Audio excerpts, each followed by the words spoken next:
if you've got some really great, well-disciplined special plays that you can run, whether they're out of bounds, sideline out of bounds, or just set plays, you will most likely be able to get something out of it. As talented as a team may be, they're not going to be ready for all these different sets, especially if it's something they've never seen before.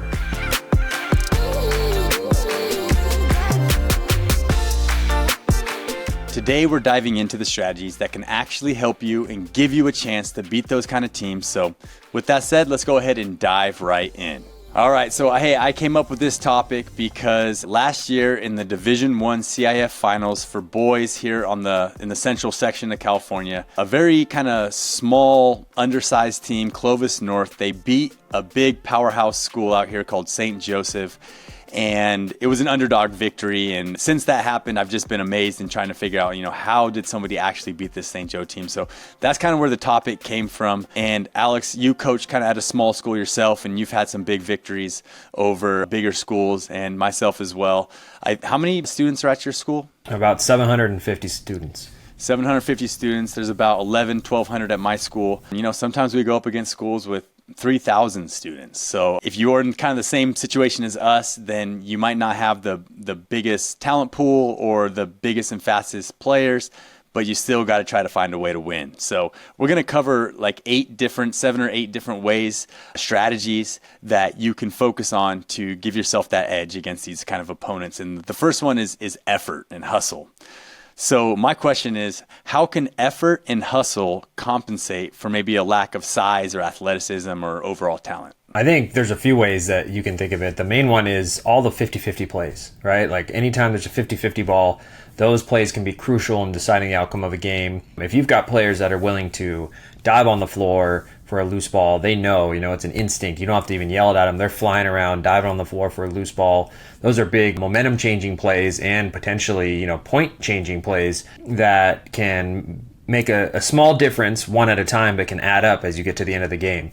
I think another one would be like taking charges, right? And that's a dirty work kind of job that not a lot of people necessarily get really hyped over, but if you as a coach can get your players to love taking charges, honestly, one of the best teams I ever saw, Coach Jeff Barakoff with Pacifica Christian, they were so good at taking charges. I remember watching them play a couple of years ago, and they took charges, and it was like the whole bench erupted. You could just tell it was like ingrained into them, and they ended up going, I think, to the state championship, if I remember correctly. And so, that type of stuff, I think, is a really big indicator of those effort plays and of giving yourself an edge when maybe, like you said, you don't have that same amount of talent. I would say one other one would be offensive rebounding. I think it's a super underrated skill that, again, you don't have to be the biggest and most athletic.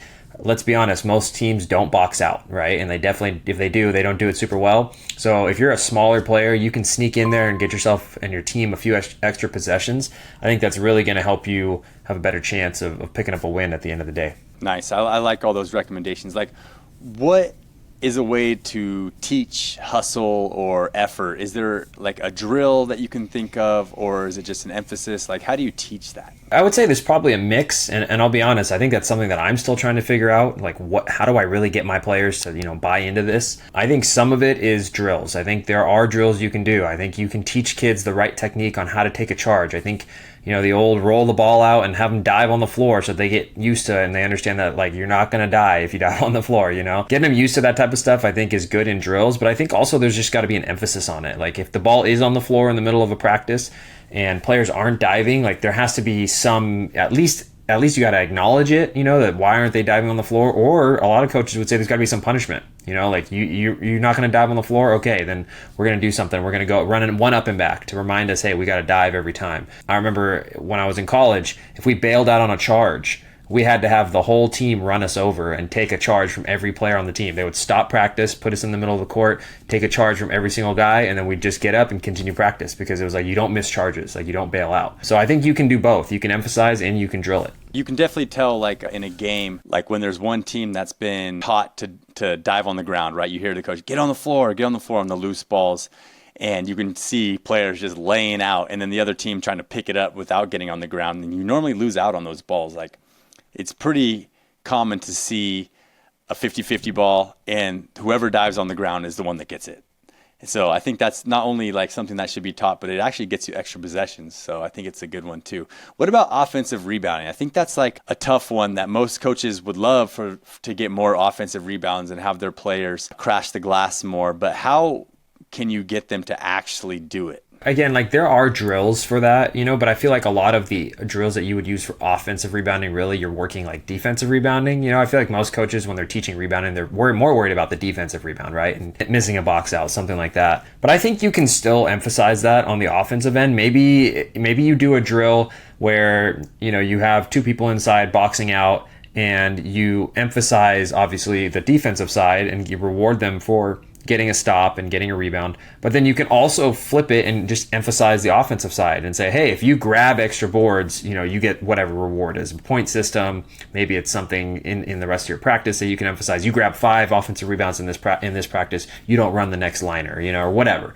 And I think I really am starting to believe that little emphasis like that over the course of a season can pay off in a big way. And I think that's something where, like, yeah, you can drill it and teach the technique, but let's be honest, most varsity kids have at least had one coach in their life, whether it's you as the varsity coach or someone else that's taught them, how do we box out or how do we offensive crash, But the reality is it's not that they don't know the technique, it's just they don't put the effort forth to go do those things, right? So I think it's really on the emphasis of you as a coach, and, some of the responsibility is on them as a player to be like, hey, I've got to want to do this, But I still think as a whole, you can try and get your team, like you can raise the level, Are you going to make everybody just this, all out hustle player 100%? No, but you can raise the level across the board to an extent and make that kind of more of your identity as a team.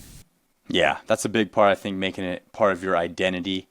And like I always say, like clarity helps a lot, where role definition, right? Role, like defining like, hey, if a shot goes up and you're on the either corner, like you are crashing every time. Like I think that helps too. Like alert players like, oh, I'm in the corner, a shot goes up, like my job is to crash the glass. And then of course the technique of, teaching them to pin them in. Like, so when you're watching film, you can say, hey, the standard and expectation is that when you crash the glass and somebody boxes you out, you pin them in. And like, you're not doing that. You can see it on the film. I think that kind of stuff helps too. But I think the offensive rebounding thing for undersized teams or less talented teams is a huge way to level the playing field. Like maybe the biggest way, because that gets you more possessions, right? And so even if you shoot a worse percentage than your opponent because they're got some 7-footers that can just, shoot 70% in the game and just finish at will, and you can shoot 50% from 3, you can get more possessions and you can still win that game. Just some things that popped into my head too about offensive rebounding, something that we've started doing like literally this week, and I like it. It's fun. I don't know how effective it is yet, but to me it makes sense in my head, is that, a lot of times in drills, you might not have an offensive rebounding opportunity. Like it's not part of the drill. Like it's one shot and then you move on to the next drill. So what we've started doing is saying, hey, it's one shot, but you can get an offensive tip in. So if your team shoots and misses, if somebody can jump up and finish it in the air before they land, then we'll give you that point. And if it's make it, take it, you get the ball back and stuff. And in my head, at least, it's like that's building the habit. Right now, everybody's, instead of just the shot goes up and everybody's just getting in the back of the line or whatever, now guys I see them, they're crashing, they're trying to get that tip in, even though it's not easy to do. So I do think that building the habit is probably, to me, the answer. And like you said, it comes with emphasis, right? If you're emphasizing it, then it will help build the habit. But yeah, I think that's a good one. I think the offensive rebounding thing for less talented teams is big, which leads me to my next one, which is discipline. Right, I think less talented teams need to be more disciplined, and I think we're talking a little bit about, well, we can talk about discipline on the defensive and offensive end. On offense, I think shot selection when I think discipline, but there's ways to be disciplined in a lot of different ways, defensively, and just crashing offensive glasses, being disciplined, I guess. But the question to you is, why is playing with discipline so important for less talented teams? The discipline factor really comes into play because, like you said, if you're playing a team that is extremely efficient, right? They're really hard to guard inside, or maybe they're just really talented on the wing, whatever it is. You have to maximize your possessions. Like you just have to get the absolute most out of every possession that you have. And the more disciplined you are, the more you're going to maximize your ability with what you've got, right? And I think too, there's maybe a tendency for a more talented team to kind of take some plays off, right? If you're just overwhelmingly talented and you've been cruising through everybody, you're more likely to take plays off because you're probably used to just beating everybody by 30 or 40 and you can kind of just cruise to the finish line. So you kind of have to use that to your advantage and realize, if they're going to take a couple plays off and then we can be really disciplined every single play, again, it's going to level that playing field. Does that automatically mean you're going to get a win? No, but you've got to take everything you can get, and you really can't afford to be undisciplined if you're less talented. If you play a really good team and they're also really disciplined, that's where it's scary, right? Because now it's like, all right, what do you do? But I think what I've found in my time as a player and coach is that most of the time, the top tier, really talented teams, they sometimes don't have that same level of discipline as maybe a team that's a little bit less talented as them. And again, I don't want to generalize because obviously there's some really good, really disciplined, talented teams, but I think that happens sometimes because you just get so used to running through everybody. Yeah, no, that's true. I think it comes down, the discipline part comes down to like, what do you accept as a coach? Like if somebody takes a bad shot, like what's happening? Like for me, that's something I need to work on is like, I think I let guys get away with taking bad shots too often in a practice. I mean, I do like to have our offense be kind of free flowing and kind of let them make decisions. But like when someone takes a bad shot, you got to say, hey, look, this is not the shot, time and place for that shot right there, so that the teaching happens and the learning happens. And so in the games, they're not shooting those shots. Otherwise, it's already too late, I think, in the games. Because when I think of discipline, like I said, I think of shot selection first. Although being disciplined could be being help side on defense. So how do you make sure that your players, and this is a question to you again, like how do you get the buy-in? Like how do you get them to actually be help side? How do you get them to actually do all the things? Do you have a drill? Do you stop practice? Kind of what's your strategy? Do you yell? Do you scream? Do you make them run? How do you get them? How do you take an undisciplined team and make them more disciplined? Sure. And I think on the defensive end, to be honest, like I know for myself, as soon as you said that about help side, I'm like, okay, that's where I definitely key in on, right? I obviously, I want good shot selection, but I think I'm like you to an extent where sometimes I let them have a little bit more leeway because I also don't want them to be afraid to shoot. It's a kind of a fine balance there. But help side, and I've said this to my coaches, I'm like, I don't want my players to be afraid to shoot shots or take layups or whatever. I want them to be afraid of not being in help side. Like I want there to be fear in their heart. Like every time they step on the court of this feeling of like, oh God, I better be in help, because to me, there's almost no downside to that. Like I guess maybe someone could find a downside, but to me, I'm like, there's no downside. If you are constantly paranoid about being in help, then you'll be there 99.9% of the time, right? So we drill it. Obviously, we use things like shell. We do. We've done some stuff where it's like 2-on-2 kind of shell, 3-on-3, and then 4-on-4, and then up to 5-on-5. So different levels of it. So players get used to different spots on the court and how to get over and help side. And then we are really big on emphasizing it when we're scrimmaging or when we're doing a drill live. So if I see someone out of place, like I'll stop the play and be like, hey, whoever it is, where are you at? Where's the ball? Where should you be?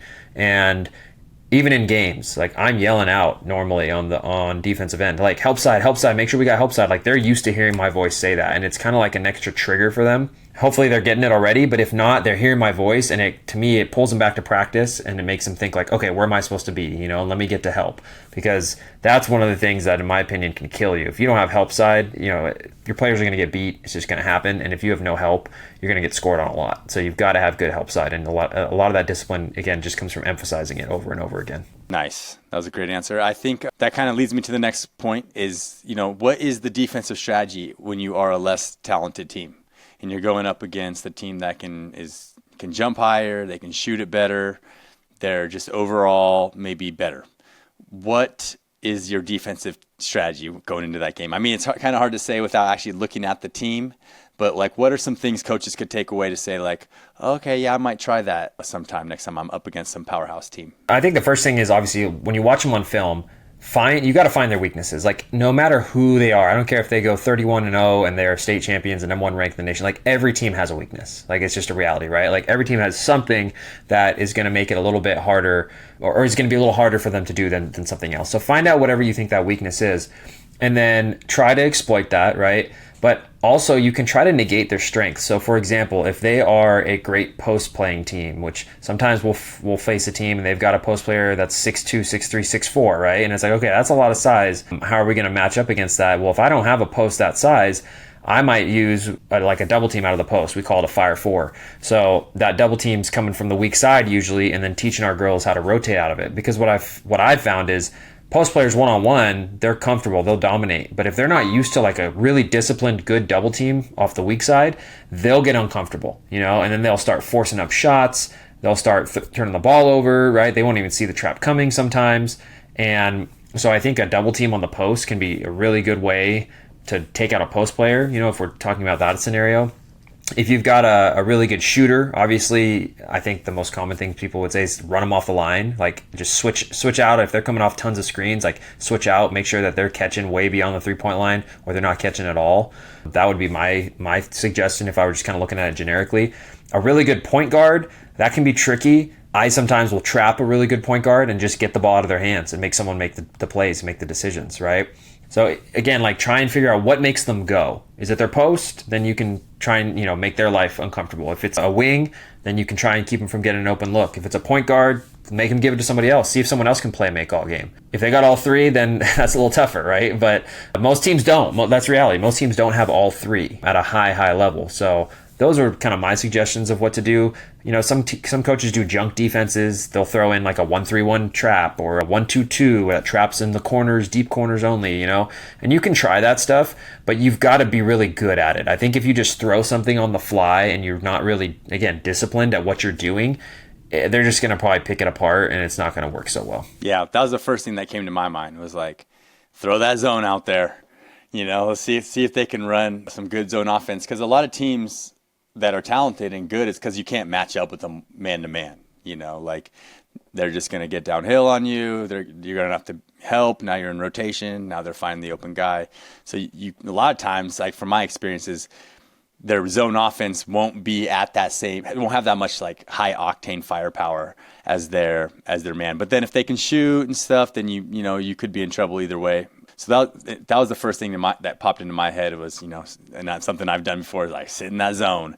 And the other thing that popped into my head, and I've seen this, is like if you're going up against a team, 6'6", 6'7", 6'5", 6'4", 6'1" point guard, and you are a bunch of little guys, like speed up the pace, like press, make them play fast. You can, play fast too and hit threes and trade threes for twos, and who knows, you might be able to come out with a win there. But, if you get into that half court, let them get into that half court offense, now they're missing and getting their offensive rebounds because they're bigger and scoring over you. That could be tough. So I think the tempo, speeding up the tempo and pressing and forcing turnovers is a good one too as well for that. Yeah. So, okay. Next one is kind of aligned with what I just said, controlling tempo. So I'd like to get your take now on how controlling the pace of the game can give a less talented team the advantage, whether you want to speed them up or slow them down. I mean, there's both ways, right? What's kind of your take on that? It was funny when you were talking about speeding the tempo up, and I was thinking like, that's definitely a way. And then immediately I was like, or you can do the complete opposite and slow the game down to a crawl and just try and eat up possessions. And that can be really disruptive. I almost feel like a team that's really good at slowing tempo down is more effective than a team that speeds it up. Because I think, again, maybe I'm wrong, but a lot of times I feel like the teams that are really good, they're also really good in transition, and they just like to run. Like they're just athletes. They like to get out. They like to run. And if you can slow it down and all of a sudden that's 70 or 80 possession game goes to like 50 or 40, they get frustrated. They get passive, right? And so now you've got a team that's used to running and they're passive. Maybe they're taking up 4 shots at the end of the shot clock. They're guarding you for 30 seconds. So now they're more tired because they've got to just, basically watch you swing, cut, move, attack, whatever. And I've seen teams kind of almost play like a stall ball, but obviously with a shot clock, you can't fully stall it out, but just really stretch the game out. And that can be disruptive to a team that's used to just running, but again, that all ties back into what we talked earlier of that discipline. Like, are you willing to just eat clock and know that you might even pass up a good shot every once in a while just to make sure that they're not getting the ball back quick enough to make them comfortable? Yeah, no, I think that's true. I think, if you can hang around, like you hang around and let's say that team you're playing averages, 80 points a game or something crazy. and then you just slow down the tempo and you can get it to be like a 45-point game, and the score going into the fourth quarter is like 45-35. Like, you never know, you might have a chance, get a few stops, force a few turnovers, some things go right your way, you end up winning 50-49 or something like that. I've never personally tried to slow the tempo down and try that, but yeah, I wouldn't know exactly where to start other than maybe, doing like a dummy press, right? You could put like a 2-2-1 kind of fake dummy press that kind of just slows it down. There's no trapping, just kind of keep them in front, let them get into the half court. Now the shot clock's down 10 seconds or so, and now you're sitting in the zone, they're swinging the ball around, and then offensively you're just, walking it up and swinging the ball and, getting an offensive rebound and kicking it out and setting it back up and burning more clock. Like, yeah, that would take a pretty disciplined team, but it'd be fun to try that. I think that's something that I should try this season, so I like that.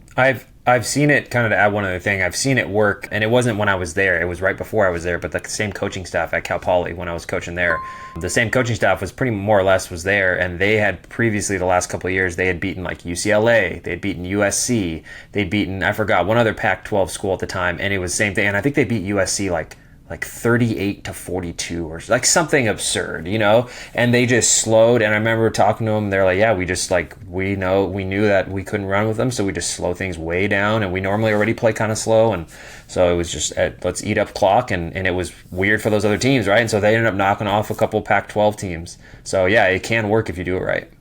That's crazy. I wonder what it would be like to be on the coaching staff of that other team. You just be like, what do we do? Like, do you even notice, you're like, what's going on, and like, that would be interesting to see. Okay. The next thing, ball movement and just teamwork. I think this is a big one, right? Like, if you go up against a talented team, but they're not swinging the ball, they're not sharing it, talking about shot selection a bit here, but how does like unselfish, smart ball movement help out win games? So I think the unselfish ball movement, again, ties into that patience on offense and really valuing your possession, right? I think when you're, like I said before, you have to maximize your possessions. So if you can really be as patient as possible and know that, like, trusting your teammates and one more pass, getting the right shot for the right person all the time, and you can do that for 60 or 70 possessions all game long, like, I don't care who you're playing, you're gonna give yourself a shot at winning. I would say that the decision making and shot selection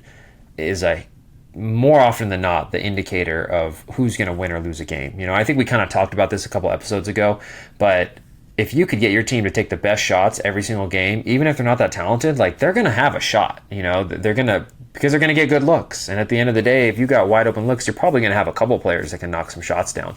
So I think that ball movement and that trusting your teammates is something that if you can rid the team of selfishness and just allow them to be like one unit, you give yourself a good chance to stick around in almost every game. Yeah, no, I agree with that. It's just, to me, like I said, you just said, shot selection. If you get better shots and you're not as talented of a team, you should make more shots. If they're shooting step back threes and you're shooting wide open catch and shoot threes, then you're giving yourself a chance. So that's big. All right, the next one is, you kind of already talked about it, but it's opponent weaknesses. Like, what are some things when you're scouting a team, like, that you're looking for? Like, is there a checklist or something that you're going through? Like, how do you know that you're going to focus on an opponent's weakness? How can you identify that? Sure. I don't know if I think, funny you said that. I was like, I don't have a checklist, but now that you say that, I kind of want to make one. But I would say, like, one, I look at what kind of shots are they taking? Like, are they a team that likes to shoot a lot of threes? Are they a team that likes to pound it in the side? Are they a team that, has a bunch of slashers from the wing? Or do they do a mix of those three? So most teams tend to do one, right? More than the others. Like, most teams are not super balanced. So finding where's their strength, and then looking for, okay, how can we turn that team into a, let's say they pounded inside and they slashed to the basket. How can I turn them into a 3-point shooting team? Well, what you said earlier, I can go to a zone, and if I go to a zone, they're gonna have trouble pounding it inside because we've got a lot of more help with the zone, and they're gonna have trouble penetrating because we can pack it in. So I think looking at those things, also even maybe more smaller scale stuff of, like, does their offense set up on the right side of the court every single time? Do they start with, does the ball go to the left side of the court like only 10% of the game? Okay, if that's the case, I'm going to make sure they're on the left side of the court all the time, right?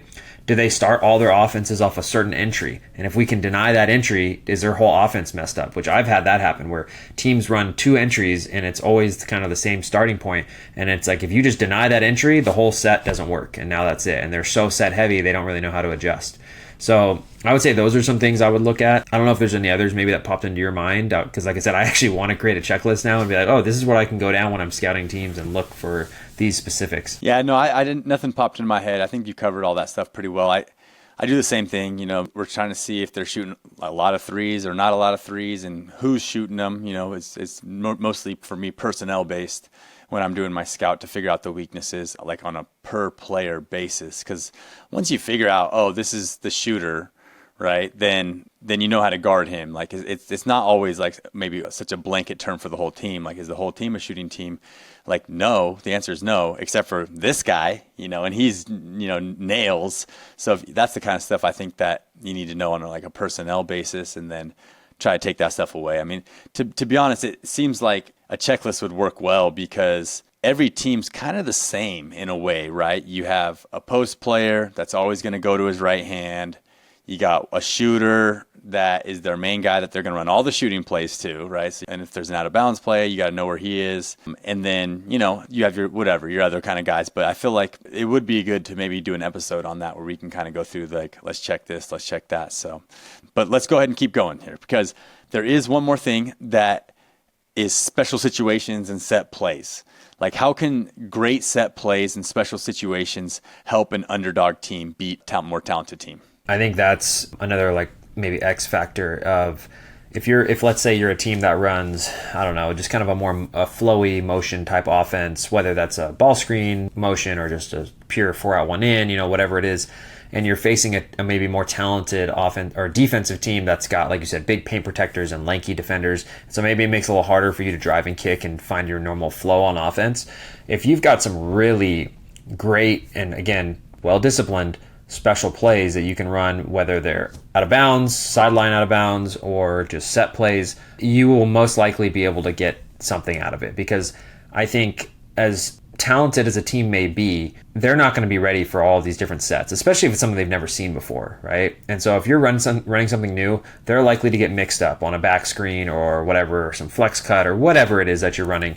And it doesn't matter how lanky and tall they are. If they get lost, they get lost, and that gets you an open shot, right? And if you're getting open looks, you're, again, more likely to have a higher chance of winning. So I think that those set plays can be really big. And if you are playing a team that maybe you see every year or every season or whatever it is, consider taking a set play that's not too complicated to learn a couple practices before and implementing it. And it's something that nobody's seen before. Because if you can catch a team slipping once or twice a game, again, that could be the difference. That could be 4 points difference between a win and a loss. Yeah, and I love some backdoor plays against like a more talented defensive team that's like a pressure team up in you.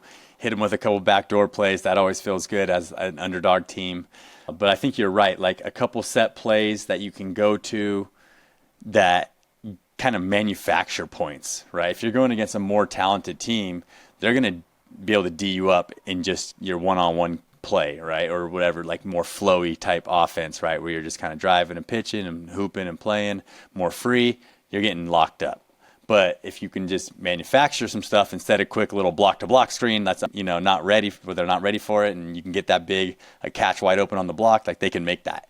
And that is a good way, I think, to take a disciplined team and say, hey, you guys, this game we're going to set it up a little bit more, going to run these sets, could manufacture some points, and especially if it's a low-scoring game, could be enough to get you the win. I did watch some game film recently of a high school team that was playing a more talented team. They hung around, and finally got to the fourth quarter, and I think they were up by like 4 with a couple minutes left, and they ran 2 backdoor plays in a row and got an and one-on-one and got a layup on the other one, and like all of a sudden they were up like 8 points or something, 9 points, and the game was over. And it was just impressive to see them like just execute those boom boom and like, all right, game time, like there's like a minute left, you guys are down 9 now, and it was kind of like looking like, okay, this team was coming back, and nope, it's over. So those set plays I think are huge. And, like how much time would you say you guys devote to practicing set plays? That's a good question. I think earlier in the year, when we're kind of making sure that we have everything solidified, we would definitely spend a larger portion of our practice doing that. Maybe, I don't know, 20 minutes, 20, 30 minutes of it. So if we go 2 hours, that's almost a quarter of the practice. I think as time goes on and we get to know them more, I'm more likely to throw them into just kind of like live 5-on-5 situations and have them practice it while they're live. Because what I used to do was just drill it, like run it 5-on-0, run it, certain, maybe some 5-on-5 half court, but very kind of controlled. And then I found sometimes we get to games and it's like live and chaotic, and then they're so used to that slow, controlled space that they don't execute.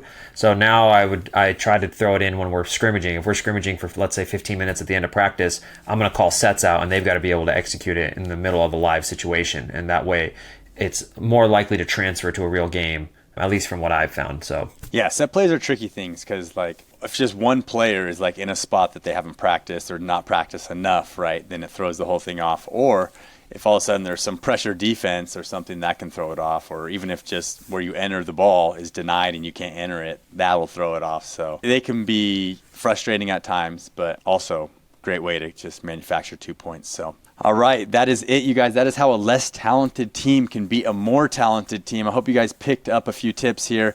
I know I did. And if you guys are watching on YouTube, please hit that subscribe button. Leave us a comment. Let us know what other kind of videos you'd like to see. And if you're listening on any kind of podcast platform, you can follow us there as well. And with that said, we will see you guys in the next episode.